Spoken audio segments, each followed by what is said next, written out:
die brand en die plase bly dieselfde en operate op dieselfde manier.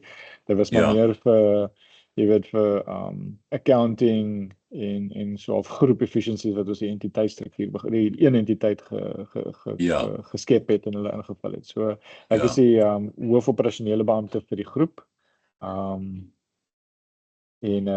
So ek werk oor al die plase en fokus meestal op finansies, mense, hospitality, so die keller, die restaurant en so in die keller, bemarking en verkope is die dele waarop ek fokus. En dan Louis Strydom wat die wynmakers by NEAS is ook die CEO van die groep en hy fokus baie op die primêre en sekondêre produksie, so die wingerde en die wynmaak en so, nou as jy sy groot forte. Is dit Louis wat by John Engelbreg was voorheen? Yes, ja, so hy het mos by John gewerk, hy is al wat, hierdie is sy 25ste oes op die Helleberg hierdie jaar. Okay. So hy is al lank, hy is deel van die furniture. Môre Berto. Hoe gaan dit? Môre net, nee, dit gaan maar bietjie rof. Nee, ek kan dink, ja, ek waardeer dit verskriklik dat jy die kans gesien het om my te help met hierdie ding. Ek gaan miskien net gou 'n inleiding gee, Gideon. Hierdie studie is 'n studie wat gebore is eintlik in Frankryk. Ek het nou al 'n vriend van my, Jean-Éric Pelay, is 'n ou wat hy's meer in stelsels en goed, maar ons het al baie oor wyn. Ons het nou seker al 5 of 6 goed oor wyn gepubliseer ook, jy weet. Maar hy is 'n ou wat hy's 'n bietjie voor die meeste ander akademici wat hierdie ding al betref, hierdie NFT's en daai goed. Maar die goed is groot in Frankryk en dit lyk my dis bitter min dat jy dit buitekant Frankryk kry nog, weet, in hierdie stadium al, jy weet. Want ek het met Rico Besson gepraat verlede jaar, toe sê hy vir my daar's 4 firmas wat blykbaar ondersoek doen daarna, maar ek kon nog nie by hom 'n antwoord terugkry nie, jy weet, om te hoor of weet wie daarmee voortgegaan het nie. Die hele ding gaan maar eintlik oor die toepassing van hierdie Web3 tegnologieë wat nou beskikbaar raak, wat ek dink veral vir jou baie sterk handelsmerke soos byvoorbeeld jou Bordeaux en jou en Burgundies en so aan. Daai goed, ek dink is weet, daar's altyd 'n klomp ouens wat sit en wag vir die volgende oes, jy weet, en destyds het Parker daai goed so opgeskryf dat jy weet daar's 'n mark daarvoor wat net onversadigbaar is. En dan ek dink saam daarmee het hierdie NFT's en goed begin groei omdat die ouens in China het baie van hierdie Franse handelsmerke gevat en dit gekopie, jy weet, en sommer net hulle eie labels opgesit en die grootste junk in daai bottels verkoop. So die enigste manier wat hulle gesien het toe om hierdie ding uit te skakel, hulle met daai hele ketting tot daar by die ou kom uiteindelik probeer beheer. Maar nou dit kos alles geld, soos jy weet, dis nie van hier rond nie. Okay, kom ons net vinnig, Alto, as ons nou oor Alto self kyk, okay, jy kan nou eintlik namens al daai plase praat, Gideon, of tot 'n mate, ja, tot 'n mate. Ja, want dit as daar iets is wat weet uniek is aan enig van hulle, asseblief kom in en dan noem jy dit, jy weet. Ek wil net Alto is nou, hy was in 2022 was hy 100 jaar oud, né? En Berto, jou pa was voor jou wynmaker daar, né? Dis Dominic, ja, dis reg, ja. Leef hy nog? Ja, hy is nou maar so 72, nee, hy werk nog, hy moet ander. Okay. So, wanneer het jy by hom oorgevat? 2015. 2015? Ja. Okay, so jy is nou amper, hierdie jaar is nou jou eerste dekade daar. Dis korrek, ja, my van Ooster, ja. Dis dan eintlik jou pa ek seker ook baie geleer, né? Nee, kyk, ek was nou maar saam met die besigheid eintlik gegroei destyds, so toe hy hier kom, dus ek nog op universiteit gewees en toe het ons maar altyd maar saam, weet, dis so studie natuur gewees, ja, wat natuurlik 'n lekker voordeel is. Lekker. Het jy op Stellenbosch jou daai BSc graad gedoen? Ja, dis reg. Okay. Sê vir my, as ons net kyk bietjie na die grootte, Alto as jy weet wat ek weet nie wat se maatstaf die maklikste is om oor te gesels. Kan ons praat oor aantal bottels of hektoliters of hoe wat is die norm wat 'n mens meeste Ja. oor praat? Kyk op die oomblik, as ons nou nie na grond kyk en ons kyk na die mark, ons is omtrent nou op so 100,000 kussies van 6. Ja. En die beooging is om te groei na ten minste 150 toe. Okay. Ons het genoeg materiaal om dit te kan regkry. Dit is nie 'n Ja. probleem. Ons moet net die markte en die goeders kry. Okay. Ja, dis ongeveer waar ons nou staan. So 'n bietjie meer as 150, so 'n bietjie meer as 100. Ek dink hierdie jaar moet ons omtrent 110,000 kussies, ja. Okay. Wat 'n gesonde volume is. Ja. Gideon sê vir my julle groep, né? Waarvan praat ons daar? Hoeveel bottels is dit omtrent vir daai? Dis obviously die Alto wat 110 is, dan Ernie Els sit hier by tussen 50 en 60,000 kussies 'n jaar. Ja. En dan Stellenbosch dit is ons jongste brand. Hulle is nog baie klein, so hulle is nou net oor die 10,000 kussies. So actually hulle is nog nie heel, hulle is omtrent daar. So sê maar 10,000 kussies vir hulle. So overall sit ons seker hierso tussen 170 en 180,000 kussies. Oor die 3 plase. Okay. Ek het nie besef Stellenbosch is so klein nie. Kyk, Stellenbosch is ons 'n ou brand. Maar toe hulle dit oorgekoop het hulle nie die ou stok oorgekoop en hulle het nie die ou, as ek dit kan sê, handelsmerke oorgekoop nie. So hulle het die naam oorgekoop, maar hulle het die brand heeltemal hervestig. So die brand Stellenbosch, die handelsmerk was uit die mark uit gewees vir amper 3 jaar, amper 4 jaar. Yes. En hulle het die labels heeltemal oorgedoen, hulle het die vinger oorgedoen, so hulle die hele produk, die hele Stellenbosch handelsmerk in terme van die wyn wat daar ingaan, die wynmaker, die konsep, alles is verander. En so toe ons het in 2021 en ook in die middel van COVID was weer in die mark ingesit het, toe was dit basies 'n hele nuwe produk. So hy het 'n bietjie legacy en heritage, maar dis ook 'n hele nuwe aanslag en filosofie en strategie rondom die produk. En so dit is maar basies weer van 0 af gegroei, want in COVID het baie van die retailers in Suid-Afrika het ook baie van hulle portefeulje kleiner gemaak, jy weet. So hulle het baie wyn van die rakke afgehaal, so om 'n nuwe produk toe in die mark te bring was nie maklik gewees nie. Niemand wou regtig. So Stellenbosch het stadig gegroei tot nou toe, maar sy begin nou momentum optel. So dit begin beter lyk.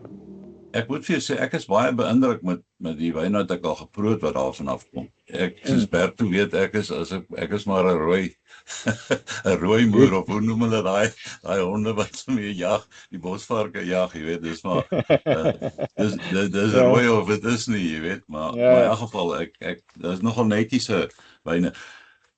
Okay, kom ons begin net 'n bietjie kyk vir julle die belangrikheid om innovasie in die bedryf wat ook al beskikbaar is in watter vorm. Hoe belangrik is dit dat julle met die jongste goed probeer saamleef? Dit en dan natuurlik julle handelsmerk beeld. Ek bedoel jou brand image is seker die ding wat een van die hardste goed. Hoe kyk julle daarna? Kyk, ek dink dit hang af van die handelsmerk. Ek was soos met Alto gesê het, dis nou 100 jaar oud. Die feit dat daar net 5 wynmakers of 3 families betrokke was by die wynmaak by Alto oor 100 jaar is belangrik. Die ouderdom en die geskiedenis is belangrik. So daar jy wil amper nie te veel van 'n moderne look vorentoe hê nie, maar natuurlik wil jy innovasie en tegnologie gebruik soos jy kan om seker te maak dat jy die terroir en die drywe wat Berto hulle kry van die wingerde af tot die beste gebruik om by 'n wyn uit te kom. Nou daar's altyd die trends van minimal intervention en al daai tipe van goeders, maar tegnologie kan jou altyd help om seker te maak dat so min as moontlik verkeerd gaan tussen die dryf en selfs in die wingerde self, jy weet. En so daar dink ek wil ons altyd natuurlik so proaktief as moontlik wees in terme van rondkyk. So ek wil en ons is gelukkig met 'n eienaar wat ook altyd geïnteresseerd is om na sulke goeders te kyk, soos byvoorbeeld drones te gebruik.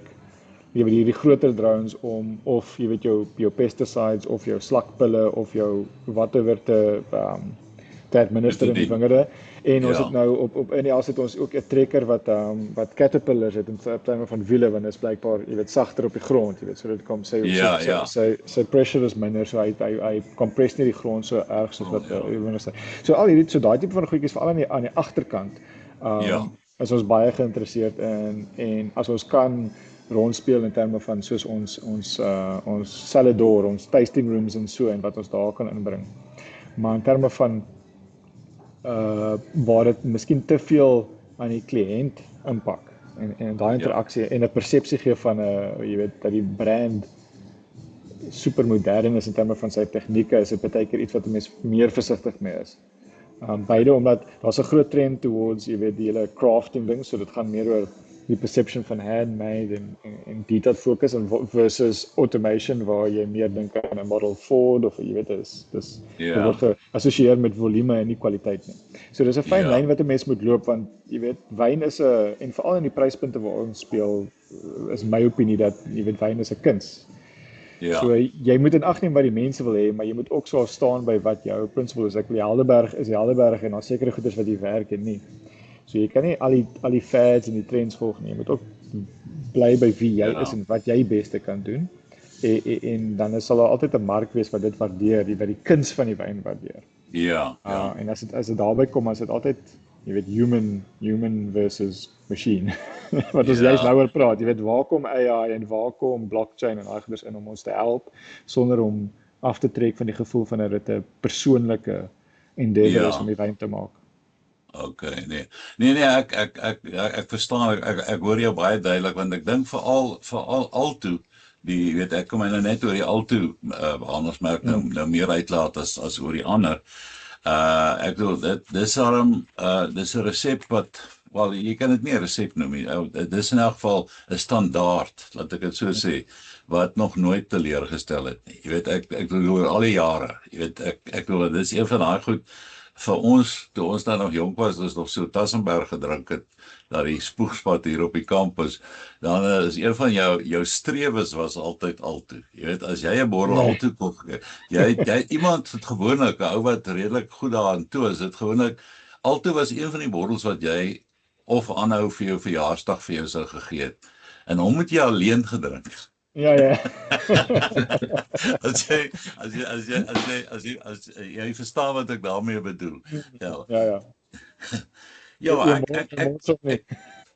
Ek dink dit is baie belangrik die punt wat jy daar maak oor om nie jou handelsmerk te versteur met want mense kan baie keer tegnologie, alhoewel die goed baie waarde het, verwar met kwaliteit wat jy deur 'n geuite, noem dit of 'n ou gestandaardiseerde beproefde resep gekry het oor tyd.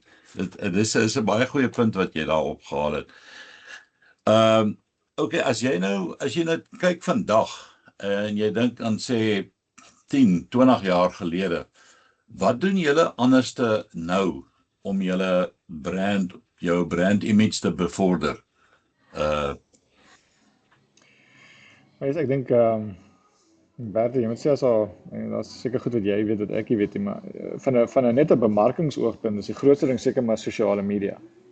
Ek wil die ding is wyn het nog nooit, ek dink jy weet wyn het nog nooit goed geadverteer in terme van above the line en as ek sê above the line bedoel ek nou jy weet advertensies op televisie en ek dink sekere tydskrifte soos Visie of jy weet baie high-end is goed vir hoë gepryste wyne, alhoewel ek dink selfs dit is 'n issue, maar ek dink social media was regtig 'n game changer geweest vir wyn, waar jy weet mense het gewoon gekoop wat hulle ken, of hulle het hulle vriende se wat hulle dink wynkenners is se input gevra of sekere wynmense, jy weet, so of dit nou plekke is of dit internasionale mense is. En social media het gemaak dat daai mense, daai influencers, daai ouens met die clout enigiemand kon kyk wat hulle doen, of jy kan enigstens tyd sien wat jou vriende drink en so en daar volgens gaan. So ek dink dit was seker die van 'n tegnologiese oogpunt en in terme van bemarking was dit seker nommer 1. Die ander een is dan sorry. Ekskuus, nee. Die ander een is dan direct to consumer. So die mense, beide mense wat jou fasiliteit besoek, maar dan ook jou website en die ons ability om vir mense direk wyn te voorsien. Ek dink dit was ook 'n groot skuif. Ek wil dis nog steeds 'n baie klein deel van die presentasie, selfs internasionaal. Ek dink jy weet obviously hoe kleiner die wyn, hoe groter is die presentasie wat direk verkoop word. Maar ek dink die average internasionaal is maar hierso by 16% of so wat deur 'n webwerf verkoop word. Maar ek dink dit maak veral vir jou premium wyne 'n baie groot impak. Okay. Hoeveel van julle wyne word internasionaal verkoop? Met Alto is dit nog baie min. Dis op hierdie stadium net oor die 10%. Ek dink jy weet so sê maar 80-20, maar ek dink op die oomblik is dit meer soos 85-15% wat meestal Suid-Afrika is. En dit was nog histories altyd so gewees, selfs met die vorige eienaars van Alto was internasionaal, ek dink nooit meer as 20% regtig gewees nie. Ja. Dit was ook meestal Rouge gewees of in daai tyd die internasionale weergawe daarvan 1693. Okay. So dis deel van 'n groot job vir ons is om daai internasionale groei te kry. Dis 'n groot geleentheid binne in die Alto wat nog nie gerealiseer is nie. En dan natuurlik om ook die premium wyne, die Cab en die Estate Blend en so in daai internasionale kanaal te bemark, want as jy dit vergelyk met NELs is gewoonlik hier tussen 50 en 60% internasionaal afhangende van jaar tot jaar. Ja. So as gevolg van die distributienetwerk wat klaar daar was met Rust en Vrede toe NELs begin het, en dan natuurlik die naam NELs en hoe wêreldbekend hy is, die golfing personality het dit baie gehelp daarmee. So hulle het 'n baie goeie as ek kan sê diversity in hulle regional portfolio. Okay. Dan is dit nog verder agter net as gevolg van hoe klein hulle is. So hulle is maar selfs Alto is like miskien 5%, miskien 10% van hulle verkoop is internasionaal. Sê vir my, Guido, het die NELs wyne het hulle al gekyk na NFTs? Die eienaar en veral die eienaar se seun, wat ook nou en dan betrokke is by die besigheid en hy is baie meer kyk, die eienaar is ook baie gefokus op innovasie en tegnologie en so, en sy seun is nog meer so ek weet hy het al met NFTs rondgespeel. Meer in terme van, jy weet, NFT art. So hy het sekere NFT art goeders gekoop en ingekoop op en so. En ons het dit toe bespreek in terme van die waarde van NFTs vir wyn, maar jy weet, en hier, ek sal nie sê ek is kundig op die vlak nie, maar jy weet, ek dink NFTs het gesukkel met dieselfde as wat die blockchain gesukkel het met cryptocurrencies in terme van dat dis 'n gebruik vir wat dit kan gebruik word nie, en is nou net meer speculative en NFTs was dieselfde en so ek dink baie mense het geld verloor. En ek kan verstaan hoekom die Franse dit gebruik, want ek dink daarso soos jy sê, baie kere jy wil die wyn koop en jy wil actually die wyn hê nie, jy wil hê by die chateau bly of dit kan nie na my toe kom nie, maar jy het dan ten minste die token wat sê daai is myne en dit gee jou ability om hoe dit te trace wanneer dit beweeg. Eienaarskap beweeg sodat jy kan verify dat hierdie 1960 Mogo wat ek het is actually en nie soos jy sê 'n Chinese knock-off nie. Ons wyne is nog nie heeltemal op daai status dink ek nie. Suid-Afrikaanse wyne bedoel ek nou. So ek weet nie hoe baie waarde daar is nie. My gevoel was ek het met seker so 2 jaar gelede met Johan Krieger van Kanonkop ook gepraat oor dieselfde ding. Hulle het dit probeer op een wyn, so 2-3 jaar voor ek nog gepraat het. En hy sê dit was 'n absolute disaster want die koste vir hulle was net eenvoudig te hoog, want jy weet jy moet nou kyk die ideaal is dat jy hom in die keller los. Daarby onder die ideale omstandighede bly en hy het gesê hulle kan dit nie doen nie. Hulle wyne moet beweeg, jy weet. En al het hulle byvoorbeeld 'n goeie naam veral in Brittanje onder 'n groot deel van die mark, want hulle doen baie goed daar vir hulle het baie gevestigde markte daar. Ek dink natuurlik die ander ding wat vir ons wyne en nou praat ek net in die algemeen, jy weet, dit moeilik maak om daai deur te breek, alhoewel ek dink daar's 'n klomp wyne van ons wat daarbo hoort. Maar is omdat hulle in Engeland vir so lank as loss leaders gebruik word in jou supermarkte, daar's 'n paar ouens wat besluit oor die massa van die wyn wat daar verkoop word. So ek onthou so 'n paar jaar gelede was dit toe Australië daai droogte gehad het, ons so 'n klein bietjie innings gehad want hulle kon nie voorsien nie. En toe het ons daar aangegaan. Okay, ek dink ons ry seker nog 'n bietjie daarop, maar ons word nie gesien in dieselfde lig as jou Franse wyne nie. Dit is net so. En ek wil so ver gaan as om te sê dat eerlikwaar, daar's 'n paar, ek het nou onlangs hier weer 'n Bordeaux blend gedrink van 'n landgoed. Daai ding wat my betref staan reg langs enige van daai ander goed. Dit is so. Jy weet daar's vir my en daar's 'n hele paar ander wyne ook wat ek dink in daai liga hoort. Maar nou ja, jy weet dit is dis persepsies en om daai persepsies verander te kry is 'n ongelooflike probleem. Ja. Ja, die ander ding wat ons in hierdie studie ook baie belangstel is om om te weet waar gaan wyn heen. Hoe weet julle waar land al julle wyne om te verseker dat daar waar hy ook land dat hy in die toestand is wat julle hom wil hê? Ja, kyk, ek dink dis seker die grootste probleem. Ek weet as ons nou praat van Web3 en trustless en blockchain en so. Ek dink die plek waar distributed database baie sal help is met die oorsprong en die uiteinde van wat kom in die bottel. Ja. En ek wil met in Suid-Afrika veral wat van toepassing is op altoe is, ons het nou ons landgoed en landgoed word bepaal deur, jy weet, die druiwe die wyn word net gemaak van druiwe wat op die plaas gegroei het.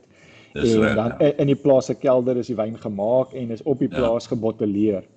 En ons het ons issues daarmee in terme van, jy weet, want as jy op die plaas moet bottelleer, dan gebruik jy beteken mobile bottling, wat ook, jy weet, daar's nou maar verskillende views daarvan, maar dis nie noodwendig so goed soos wat 'n fixed bottling line en 'n secure environment kan wees nie.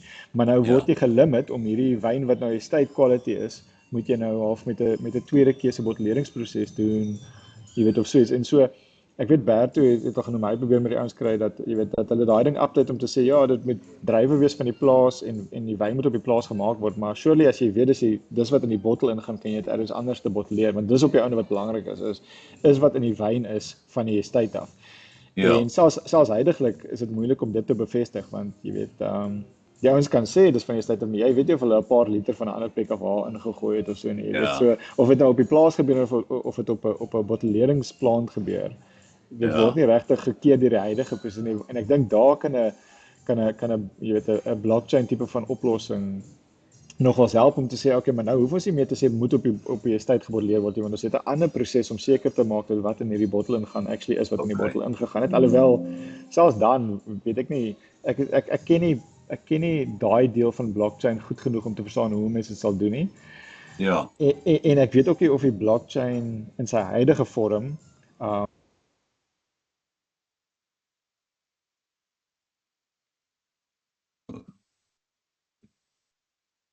Ek het nou 'n probleem met die klank. As jou earphones, daar is daar pap.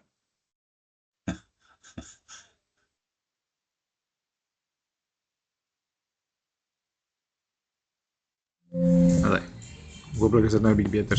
Daar is hy net. Daar is hy nou sê weer hier. Ja, sorry, my oorfoon het nou pap gegaan. So dis Okay.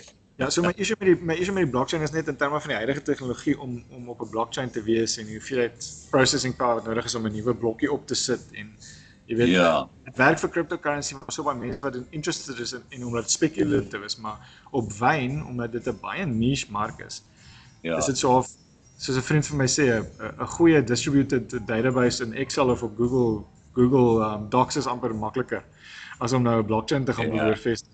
Want jy weet, ons probeer baie erg werk aan sustainability, en as jy dan nou op 'n blockchain werk waar jy weet 'n massive server farms nodig is in China en in Rusland en oral om die goed te dryf, en vra jouself vir jou vraag, wat is die voordeel?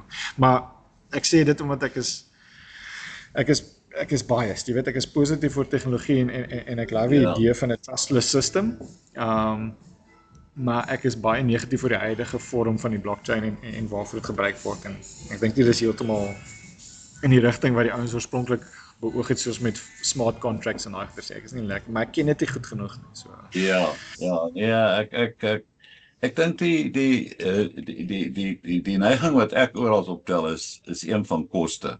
Dit gaan oor koste, en dan natuurlik het hy om 'n blockchain dinge te hardloop, daar waar jou senuweesentrum staan, vra blykbaar soveel elektrisiteit dat die skade wat dit aan die omgewing doen om daai ding van krag te voorsien is ongelooflik.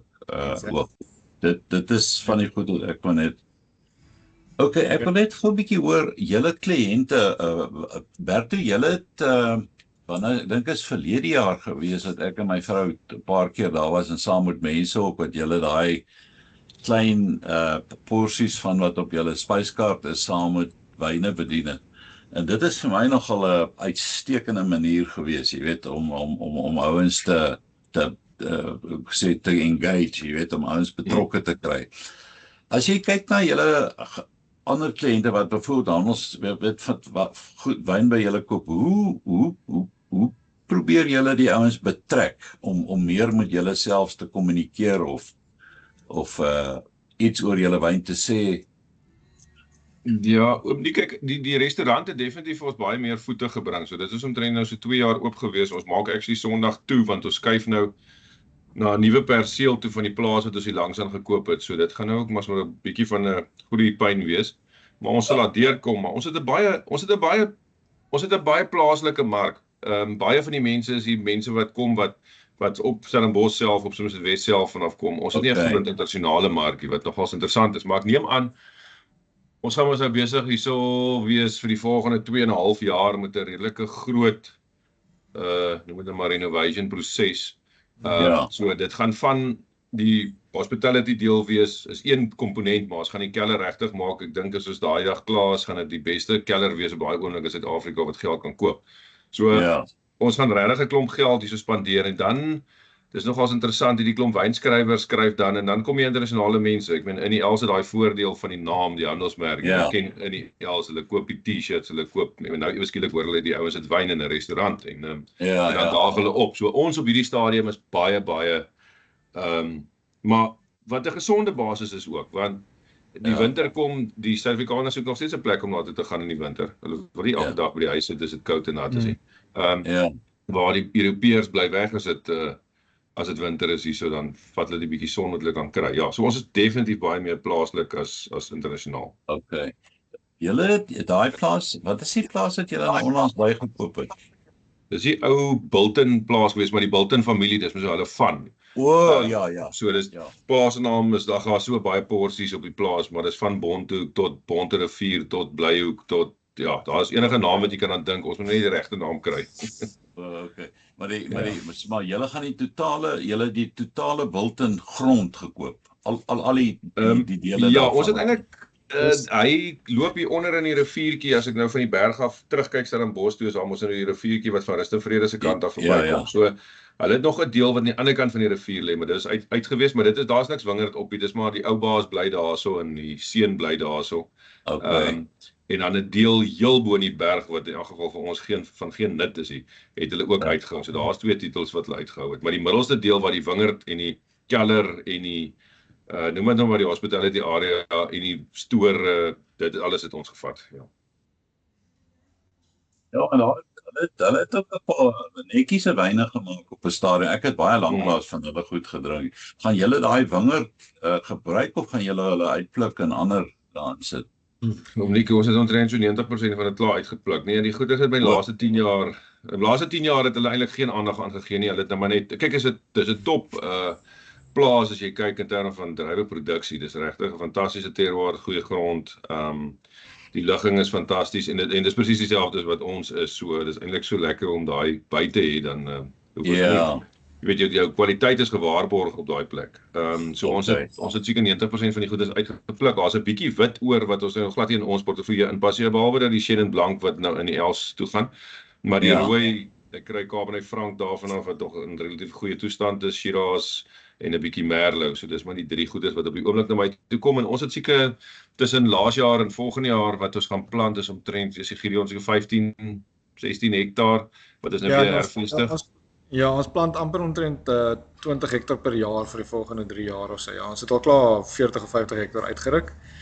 En ons het al groot blokke wat nie gevestig was nie, wat ons nou gaan hervestig. So is so 'n redelike groot investment nou, maar kyk, dit was baie virus geweest. So die blokke wat ons hou is die Chenin dis 'n old vine Chenin. So dis hoekom ons hom probeer hou, want dit is obviously daar's daai ou wingerd element aan dit wat ons nie op die ander plase het nie en dan is nou nog 'n Chenin ook wat help by vir Ernie want dit is deel van hulle portefeulje. Maar die res, ja, is so vrot van die wingerd gewees en soos Bert sê, hulle het in 2012 dink ek opgehou om wyn in die bottel te sit. En hulle het in 2016 regtig opgehou om enige aandag aan die wingerde te gee. Daar's 'n paar mense wat kontrakte met hulle gehad het, maar ek dink daai mense moet self na die wingerde kyk en self kom pluk en so. Ja. En enigstens geen wees nie. So die goeders het baie agteruit gegaan. Want hulle het al in 2015 of iets besluit hulle gaan die plaas verkoop. Maar dit het baie lank gevat vir hulle om op die ander tot op die punt te koop om dit te verkoop. Okay. So ons Sê moes vir maar my, het julle mense wat van julle wyne spesifiek versamel? Ja, altoe, ja. Ja, definitief. Ons kry dis maar ouens wat baie keer by die Bergkelder die goeders gekoop het daar by die biblioteek. Okay. Daar lê groot lotte daarso. Ons het eintlik 'n baie klein versameling van ons eie. Dis eintlik hartseer toe dis 'n verkoop aan kliënte by biblioteek. Ja. Of die bietjie wat ons gekry het by die stel met die verkoop was nie, ja, dis nie. Ons het al baie by privaat ouens teruggekoop of minstens wyn geruil. Ja. Maar ons is redelik skepties oor, jy weet, waar die wyn verouder was en jy weet hoe lyk die bottel, dit moet dan ten minste nou presentable wees, want ons wil 'n tipe van 'n noem dit nou maar wine vault tipe ding bou by die nuwe fasiliteit en dan wil ons net die goedes uitstal en dan moet die ding dan redelik netjies lyk. Ja. Ja. Nee, ek het ek kan daai winoteek het op 'n stadium was dit 'n wenner gewees en toe het daar iets verkeerd gegaan lyk dit my. Want baie van daai wyn het skade gekry. Is my inligting. Jy weet die ouens se goed het nie later daar uitgekom soos dit moes nie, dit was afgewees, jy weet. Nou, okay, hulle het nou redelik gekeer daarvoor, hulle het nou nie te wyd versprei gaan nie, maar ek het van die goed gesien waar daar uitgekom het, jy weet, hulle het maar redelik deurgeloop. Maar in elk geval. Ja, die probleem van daai wyne is ook as 'n ou dit jy weet, jy kan nie die wyn se kwaliteit waarborg oor 30 of 40 jaar nie. Nee. As die wyn se kwaliteit nou nie daar is nie, maar ek meen as jy 'n label laat skade ly, dan as jy dan sal moet Ja, dis onvergeeflik. As jy kyk die wyne van destyds nou, kyk, het ons altyd daaraan gedink, veral rooiwyn, jou swaarder goed, het ons gesê, jy moet nie daai bottel vat voordat hy 8 jaar oud is nie. Nou vandag werk dit nie meer so nie, jou wyne word gemaak om bietjie vroeër gebruik te word. En wat is jou leeftyd vandag? As jy nou dink voorheen het ons gesê, okay, kom ons kyk na 10 jaar vir 'n bottel. Hoeveel jaar sou jy nou op 'n bottel sit? Almal af van die jaar ook, maar kyk ons Cabernet, kom ons vat nou maar Cabernet as 'n voorbeeld. Ja. In die ou dae was dit gewees, die eerste Cabernet is in 1965 gemaak en 1970 bekend gestel. Maar jy kon nie in 1970 aan daai wyn raak nie, want jy weet die ding se suur was uit balans uit, wat is net anders te gemaak gewees as wat ons vandag maak. Maar ek dink waar ons toe het almal op die bandwagon gespring van noem dit nou maar vroeë 2000s, laat 90s, die hoër alkoholwyne. Jy weet daai wyne het ook nie so lank gehou nie. Ek dink ons balans wat ons nou het is goed. Jou wyn is as jy nou weer Cabernet vat as 'n voorbeeld, 5 jaar is regtig 'n goeie tyd om die wyn te drink. Jy kan hom basies van die rak afhaal en hom geniet, maar jy kan hom definitief ook vir die volgende 10 jaar, 15, 20, dalk 20 jaar hou. Moeilik vir ons om te sê presies hoeveel, maar ons maak nou wyne oop. Ons het Rouge nou die dag oopgemaak by die 100 jaar funksie van ons en die wyn was 20 jaar oud gewees, 18 jaar oud gewees en die wyn is perfek. Dit was in 2006 al te Rouge gewees. So ja, die wyn word gemaak om nou geniet te word, maar definitief ek dink die moderne tegnologie laat jou toe om die wyne te maak vir die toekoms ook. Hulle sal definitief verouder. En dis waar die challenge lê met Alto Rouge. 'n Ou moet wel hopelik binnekort 'n R150 bottel wyn kan koop. Hy moet hom vanaand kan oopmaak as hy hom van die rak af gehaal het, maar hy moet ook geen probleem hê as hy hom goed kan verouder vir 10 jaar en die wyn oor 10 jaar te kan proe nie. En ons hou terug. Ons het 'n 10 jaar release, so ons hou nou 'n klomp voorraad terug. So elke jaar by 10 jaar, so ons moet nou 2015, maar ongelukkig het ons geen 2015 nie, maar van die Cabernet het ons en so aan 2016, ons gaan nou in 'n goeie ritme inkom en sê, okay, daai spesifieke jaar in 2027 gaan ons nou 2017 Cabernet en Rouge en Shiraz weer bekendstel. Ja. Sê vir my, as julle nou kyk na nuwe verkoops- en distribusiekanale, is daar tipiese kanale wat julle op die oomblik oorweeg wat julle nie in is nie, wat julle graag sal wil ontgin? Ek dink is meer markte as spesifieke kanale. Ja, Ek dink 'n mens wil altyd ek dink 'n mark wat altyd in Suid-Afrika moeilik is baie keer die top restaurante. So mense is nie altyd bewus van Alto se legacy en die hoeveelheid ou vintages wat ons het en dis die tipe van ding wat ek dink baie waardevol is in daai meer premium restaurante waar die mense wat ons wil hê ons wyn moet leer ken op daai vlak, jy weet sal gaan uit eet en so. So Rouge is aan die een kant die ene wat jy graag wil hê in baie restaurante, jy weet sodat mense dit kan sien, dit kan proe en dan weer wil koop, maar jy wil ook daai hoër echelon hê waar jy weet deel is van 'n vintage wine menu en so wat die ouens jy weet waar hulle 'n 9 kors meal met jy weet een van die disse met jou wyn pair, jy weet daai. ja. Dis Ja. altyd moeilik om in te kom met daai ouens. Dis nie 'n maklike gesprekkie want hulle is baie gedryf deur wat is die perceived kwaliteit wyne en hulle gaan nie sommer enige wyn op hulle lys sit nie. So ek dink dis seker die moeilikste. Seker baie toegang tot enige internasionale wyn op, jy weet, en dit is nie, as jy kyk die pryse wat hulle vra vir daai 7 of 8 gang maaltye, jy weet, dan kan hulle ook vra wat hulle wil. Maar Ja, jy weet, en ons, Ekskuus. ja, ek dink net aan 'n ander geval hierso wat vir my nogal vreemd is, en dit lyk my of dit werk, ek het nou nog nie met beiers daaroor gepraat nie, maar daai diesel pinotage van hom, sien ek verkoop hulle nou vir 1200, 1300 'n bottel, jy weet, hier. En ek het nou net vinnig met sy seun gepraat, toe sê sy seun, hulle daai goed beweeg, jy weet. En dit is vir my interessant, jy weet, dat hy pinotage gevat het van 'n ding wat amper, jy weet, nie bekend is aan die buitelanders nie, en wat die ouens ook baie hulle is afsydig daarteenoor, en hy het hom gevat en hy het dit net gemaak en dit loop, jy weet. So ek weet nou nie presies wie almal dit koop nie, maar daar is blykbaar 'n redelike vraag daarna ook. Jy weet, is dit 'n soort van 'n uitsondering dat jy daai soort van situasie maar net op die regte tyd gedoen het? Ja, ek dink as 'n kombinasie want ek wil obviously op daai pryspunt as jy sê dit loop en dis relatief. Ek weet nou nie hoe baie bottels hulle skuif nie. Ja. Ek dink wat beiers baie goed gedoen het is obviously hulle beiers is sinoniem met pinotage. So hulle very much hulle naam getaai daaraan en baie goed bemark. Ek dink selfs met Willefante en Mike Radcliffe is jy weet sy baie van sy wyne is ek wil sê dat sy wyne sleg is nie. Dis nie dat sy wyne exceptionally duur is nie, maar hy het van die begin af sy hoeveelhede gelimit en jy moes op 'n waiting list kom om die wyn te kan koop, jy weet.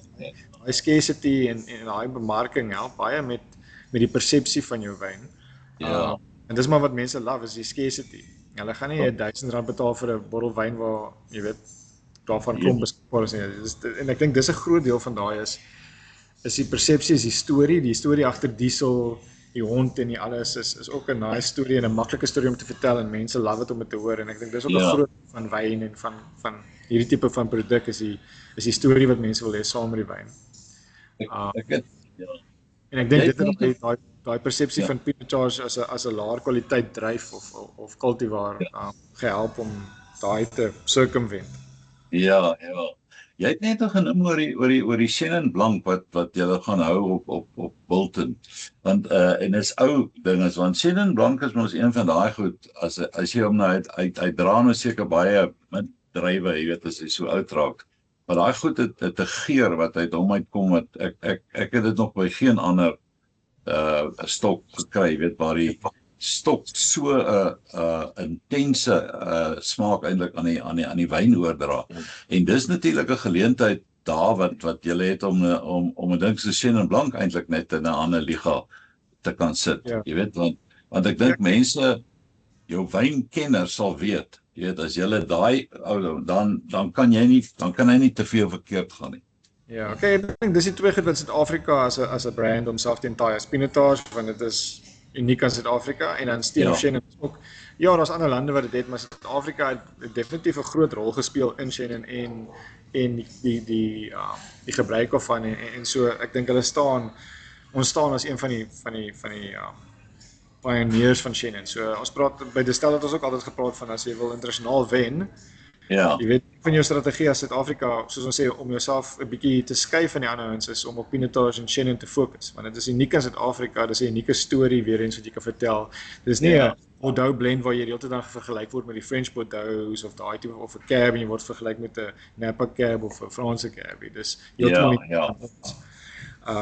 En ja, ek dink mense se view van witwyn en veroudering het ook al baie verander oor die laaste dekade of so. Ek is nou nie seker of daarso sal perde beter kennis hê as ek in terme van hoe lank dit al kom, maar dit was ons maar altyd witwyn is net vir nou drink en nou het jy die Shannons wat jy weet 10 jaar kan hou en kompleksiteit bou. Ek dink dis nie Suid-Afrikaans nie, maar wat sê die wyn van Duitsland en Austria. Rieslings. Rieslings is ook amazing in terme van die kompleksiteit wat die ouens kry in daai wyne, jy weet. Dis baie meer soos rooiwyne vir my as wat jy weet sommige blank vir my is baie keer baie eendimensioneel, maar nou praat ek heeltemal uit my area van kennis. Nee, ek dink jy praat om die regte. Ek dink daar is te veel parfuum bygesit. Of het oor tyd te veel parfuum by. Ek drink dit glad nie. Ja, As ek kan, ek sal nie my mond daar sit nie. Ja, 'n goeie Shannon bly daarom. Hierdie wat die ouens deesdae, is almal 'n paar briljante Shannons eintlik op die oomblik in Suid-Afrika. Ek is mal daaroor as 'n witwyn. Sê vir my, wat is julle grootste koste van julle huidige verkope en distribusie? Wat is die ding wat die meeste geld opvreet? Kyk, obviously as jy vestig, dis baie kostes. So Ja. die ding met die industrie, veral met rooiwyn as gevolg van jou vate en alles en hoe lank dit om jou wingerde te vestig voordat jy actually by 'n maximum yield kom. Ja, Dis 'n groot barrier to entry. Ek dink daarso is hoekom baie ouens miskien net eerder wyn of druiwe koop van ander ouens af, want dit was baie kapitale belegging wat jy moet doen in die plase en in die kellers en die vate. Nou moet hy in die bottel hê. Maar ek dink ons grootste koste as ons net gaan kyk op, jy weet, op 'n line item vlak is mense. Ons mensekostes is seker ons grootste koste van 'n operasionele oogpunt af. So nie kapitale kostes nie. En dan jou jy weet meer en meer hoe meer premium we gaan natuurlik jou bottels glas en glasbottels is altyd 'n probleem want Consol produseer nie meer so baie nie en so jy weet moet jy invoer en wat is die koste en die sustainability impak daarvan. Labels word al hoe meer complicated want dis nou ook 'n groot deel. Jy is so baie wyne. Hulle praat gereeld as ons met Winniemark kyk, jy weet daar's ek dink is like 1600, 1700 brands, wynbrands in Suid-Afrika. So dis nie eens produkte nie, dis net brands waarvan net 80% van die verkoop het in terme van volume. Jy weet. Maar jy daai 1600 en hulle het seker 20,000 produkte, SKUs wat op die rak staan. Jy weet, en jy wil uitstaan. So die kostes en die koste op elke prysvlak word al hoe meer in terme van dat jy uitstaan, dat jou kwaliteit uitstaan op jou label kan nie net 'n stuk papier wees nie. Ja. Dit moet 'n tekstuur hê en dit moet 'n finish hê en dit moet dit en daai. So daai kostes word al hoe meer. Maar dit bly nog steeds beheerbaar. Ek dink die grootste koste is jou mensekostes. En energiekostes. Energiekostes is ook massive, veral nou gedurende toe ons nou al die load shedding so gehad het, was dit skrikwekkend hoe groot 'n persentasie van ons operasionele kostes dit was. Julian, sê vir my, word julle ook soort van gedwing om by veral by jou kleinhandelaars vir rakspasie te betaal? Of hoe onderhandel julle dit? Tegnies mag hulle nie dit doen nie. Hulle mag nie vir jou vir 'n shelf listing fee charge nie. Ek dink nie dis heeltemal toelaatbaar nie, maar jy moet invest, jy weet, en jy doen dit maar deur ander goeder soos met restaurante en so, jy offer dat jy betaal vir sambrele of om menus te print, jy weet. En ons het nie daai, ek dink ons doen dit nie. Dis meer die groter ouens soos Distel en so wat daai tipe van investering doen. Ons werk meer op dat jy weet ons wyne het 'n kwaliteit agter die naam. En soos Rouge is net, jy weet, 'n winkel kan nie sommer nie Rouge hê in my opinie, jy weet. Dit hulle verloor so baie deur dit nie te hê nie. Jy weet, hoekom sal jy nie kanonkop of Alto op jou rakke hê nie. Ja. Dit is so 'n groot following. Ons wys dit self, jy weet, met amper 80,000 kussies net van Rouge in Suid-Afrika, dis jy sal dom wees as jy 'n wynwinkel het om dit nie op jou rak te hê nie. Ja. So dit help. Ja, want Maar met iemand so Stellenzig daar, moet jy probeer om jouself so 'n bietjie in te koop, maar selfs daar, ek bedoel, toe ons met Stellenzig begin het ek met Checkers gepraat en ek het hulle gesê, luister, hoe baie moet ek betaal dat julle ons 'n kans gee op die rak? Maar hulle het net gesê nee. Maar ons moet eers deur ander kanale die wyn bou en vir hulle wys dat daar 'n mark is vir dit, 'n rate of sale is, en dan sal hulle dit oorweeg. So hulle is nogal streng daarop. Ja, dit is nie so maklik om jouself in te koop nie.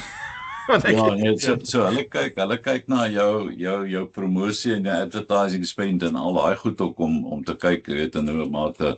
Want ek kan verstaan, jy weet, want ek het altyd vir studente toe ek nog klas gegee, ek dink die beste bate wat 'n klein handelaar kan hê is seker sy rakspasie, jy weet.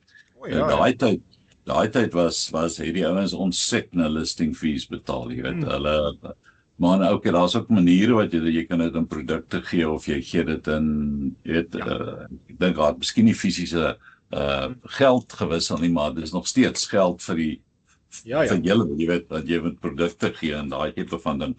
Maar nou ja. Okay, groter ouens hulle maak baie groot deel van hulle geld is in terme van dat hulle nie kapitaal belê in voorraad nie. So ek weet soos Checkers, hulle moet ek dink 3 of 4 keer, so hulle wil 4 keer 'n produk verkoop voordat hulle actually vir die eerste keer betaal. Hulle betaling, hulle terme. En dit beteken jy weet hulle maak geld op, hulle basically maak geld op borrowed money. En dis 'n groot deel van hulle marges is baie klein. So daai maak 'n groot impak. So as jy 'n produk het wat heeltyd op die rak sit en nie vinnig genoeg draai nie, dan dit impak op hulle soos jy sê, daai spasie dit moet turn. Ek het as student ek daar by het 'n pel vir my wat by die stel gewerk het vir my werk gekry daar by die New National Hotel. Nou, hulle was die grootste verskaffers aan die Sabines, daai hele van hoof van Bellville tot 'n hele in Elsie. Maar wat baie interessant was, toe kyk ek eendag na sien ek toevallig die fakture, toe sê ek vir die een, hulle is 3 Joodse broers, is mos die Makos broers, hulle het 11 drankwinkels gehad. Sê ek vir een, maar jy weet, hoe gebeur dit nou? Julle verkoop nou hierdie wyn goedkoper as dit julle betaal daarvoor. Toe sê ek my, kom hier so. Nou gee my daai iemand en ek kyk ek sien toe ook weet, toe sien ek wat daar gaan. Hy sê vir, wat het jy sê? Ek sê nee, ek sien julle het 90 dae om te betaal. Hy sê exactly. Ek kry 90 dae se rente op hulle geld, né? En dan betaal ek hulle eers. So daai wyn het vanoggend afgelewer. Ek verkoop dit van vandag af, van môre en so, jy weet. Want hulle was in daai prysoorloop. Dis daai tyd dat daar in die 70, middel 70s tot so middel 80 wat jy die prysoorloop gehad het in die drankwinkels. Dit was verskriklik geweest. Maar ek kan 'n boek skryf oor daai goed ontrent, jy weet wat daar gebeur het en hoe hulle besigheid. Ja, nee. Sê vir my, ek dink miskien ek dink ons is nou baie naby aan die einde. Ek wil net dink net by julle hoor, jy weet, ons kyk dan al hierdie tegnologie. Dit is so dat in Suid-Afrika is daar baie min van die goed wat al werklik toegepas word. Maar ek aanvaar julle het seker goed soos QR codes en sulke goed al op labels wat dan as jy dit scan dan kan jy 'n hele visie kry van die hele wynproses op die plaas en al sulke goed. Wat sit julle ons dis nog nie so gedetail nie, want ek dink vir al die internasionale markte Europa spesifiek moet jy 'n QR code op hê en dit moet praat na die wat noem mense die health statistics, so die kilojoules, die suiker, jy weet. Ja. En daar's deels rond so dit mag nie gelink word aan jou brand se website of so nie. Jy kan dit nie gebruik as 'n bemarkingstool nie. So nou sukkel jy, want nou het jy 'n QR code wat klaar dit doen, maar ideally wil jy 'n QR code hê wat net alles het. So jy wil actually op die agterkant net een QR code hê wat dan vir iemand wat in jou website vir hulle 'n storie kan vertel, hulle kan video's kyk. Maar jy wil ook nie like 50 QR codes agterop hê nie. So dit maak dit maar 'n bietjie moeilik en ek dink dis die ding. As dit kom by QR codes of hierdie tipe van goeders gebruik vir om kostes te verminder of effektiwiteit te verbeter en so, Selfs met die blockchain. Ek dink dis iets wat SA Wine en Savas en jy weet die organisasies wat met die regering werk, moet werk om dit te adopt, want daar's geen manier wat 'n plaas 'n blockchain gaan adopt op hulle eie nie. Dis so half 'n industriebeweging. Wat gaan gebeur, want dit gaan, it's all about hoeveel mense dit gebruik en dat die critical mass daar is. Jy druk nou eintlik op die senuweeknop van daai ding. Dis presies wat ek sien wat die probleem daar is. Hoekom ons anders nie daar kan is. Jy kan nie, dit is onmoontlik selfs vir 'n groot groep om dit te kan doen. Jy moet hom soos die ander is, want kyk, selfs as jy kyk na die ander, daar is hierdie OpenSea en daai handelsplatforms, jy weet, waar hulle daai goed doen. So ek kan verstaan die volume van besigheid wat daar deurgaan moet baie groot wees. Okay, maar jy sê ja, ek wag nou eintlik vir Rico om terug te kom na my toe, want ek wil met hom praat daaroor, want ek moet hoor wat hulle ondervinding is, want hy het toe ek het vir hom genoem het, dis verlede jaar al toe het hy gesê ja, dis maar die ding wat eintlik nog net, hy sê die meeste mense verstaan in elk geval nie. Jy weet presies wat dit is nie, jy weet. Maar dit is ook omdat ek dink die hoeveelheid ouens in ons land ook wat met cryptocurrencies werk ook nie vreeslik baie is nie, want dis maar presies gelyk daaraan, jy weet. Jy moet jy weet maar om daai platforms staande te maak is baie groot. Exactly, jy kan nie, jy weet dit help ons doen NFT's op ons eie of ons doen wat ons supply chain authenticate nie, want as niemand anders dit doen nie, dan beteken dit niks nie. Maar ek sal sê dat, ek dink, die een ding wat ons nou nog nie oor gepraat het, en ek weet nie of dit regtig Web3 is nie, maar dit is definitief in terme van tegnologie waar ek dink, daar groot potensiaal is vir die wynindustrie is met AI. In terme van toepassing op goed soos rolblaar identifisering, siekte identifisering, daai tipe van ding. Ek dink daar sal baie geleenthede in die operasionele kant van hoe ons daai tegnologie kan gebruik om wingerdbestuur en selfs miskien in die keller, wel ek het nog nie nagenoeg gedoen, dus hoe mens daar kan gebruik nie. Maar daai neural networks en daai tipe van goeders dink ek kan amazing wees om mense te help as 'n augmenter in terme van hoe mense jou wingerde bestuur, temperatuur en daai goeders in ag neem. Ek bedoel daai goeders kan so baie data saambring en kyk na wat is die analysis of variance en daai tipe van goedjies dat ek dink dit kan 'n amazing ding is. En ek weet hulle is besig. Ek weet daar is ouens onder ek sê of Wititech of onder SA Wine is, maar daar is ouens wat daarmee rondspeel. Ja, kyk, ek dink die vinnigste vir ons kan regtig voordeel gee. Ja, want ek wil net vir jou noem, ek het nou na baie jare het ek nou reg gekry wat ek al gedroom het van, en dis om 'n instituut of 'n sentrum by die universiteit te stig wat net wynbesigheid gaan navorsing doen oor. En ons gesprekke wat ons met Rico persoon tot nou toe gehad het, hulle is my eintlik 'n bietjie vreemd. Okay, ek kan nie sê dis al nie, maar die idee wat ek kry is, hulle stel net belang aan die agterend, jy weet, in ander woorde hierdie produksiekant. En ek kan verstaan ook, hulle het baie probleme daar, hulle het arbeidsprobleme, hulle het allerlei siektes en sulke tipe van goed. So, hulle fokus daarop op die oomblik. Hulle kyk nie na hierdie besigheidkant toe nie, weet, daar's nie 'n goed georkestreerde ding as jy, want kyk, die ou wie was dit, Savas wat in die buiteland aan ons wyn moes gekyk het. Daai mense het dit nie gedoen nie. Hulle het een keer 'n jaar die ouens by mekaar gekry, jy weet, en dan, jy weet, of wie was, ja, dit is Wines of South Africa, né? Wat is dit daai vrou wat daar was? Sue, nee, wat sy naam? Siobhan Thompson. Oh, in elk geval. Sy's nou daar. Jy weet, maar of die een wat daar was, jy weet. Toe hulle uiteindelik sien wat sy een keer 'n jaar en kry sy hierdie ouens by mekaar, almal raak lekker getrek daar, jy weet, van al die wyn en goed. Maar daar word geen bemarking gedoen nie, jy weet. En dit is eintlik, jy weet, ek dink daar's geld van, want ek aanvaar, elke boer moet seker weer een of ander per bottel een of ander bydrae maak of so iets, jy weet, om dit te bekostig. En hulle het nie hulle enige return daarop gekry nie. Maar nee, okay, die ander ding is sosiale media is 'n ding wat het julle het 'n website, né? en los ouens vir julle boodskappe Kyk, ons het daar. baie wel, nie so erg nie. Dis interessant, dis meer baie keer word die websites meer gebruik. Kyk, die verkope is daar en die groei is Ja, daar. ja. Dit is nog baie klein.